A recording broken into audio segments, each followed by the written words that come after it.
Hey friends, it's Pastor Dan Crone here with your daily devotions on this Wednesday. We are continuing our 40-each day journey through the book of Daniel today. Today picking up where we left off yesterday, Daniel 5 verses 10 through 16. If you haven't had a chance to read that yet, as always, scripture's found in the description of this video. Pause the video, read the scripture, come back and join me as I share a couple insights from the passage today. Well, in our scripture today, we find the queen coming in, and she comes in as she hears the commotion, and she ends up telling King Belteshazzar all about Daniel. And she says, you should call Daniel and get Daniel to come in here because Daniel's done this in the past. He'll be able to interpret the writing on the wall. He'll be able to put your mind at ease, essentially. For the casual reader in the book of Daniel, the question probably comes to mind is, why in the world does Belteshazzar not know about Daniel? You know, this comes right after Daniel does some very big and very important things, and his prophecies are coming true in the book of Daniel. But in reality, 25 years have passed since the time of Nebuchadnezzar's death.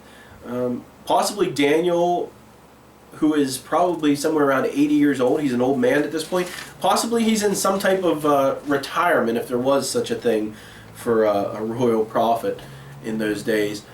Maybe he's at home living out his old age. Maybe through all the different kings and transitions between Nebuchadnezzar and Belteshazzar, there has been a lot of turnover, and Daniel was a victim of that turnover. Possibly Daniel was unliked because he didn't bow down to all the gods of Babylon. But Daniel has remained known to the queen. The queen never forgot Daniel. She has remembered what he has done. His reputation has followed him to some extent. No matter where Daniel's been, Daniel's now brought before the king.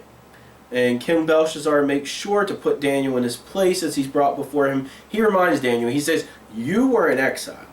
You are nothing but an exile.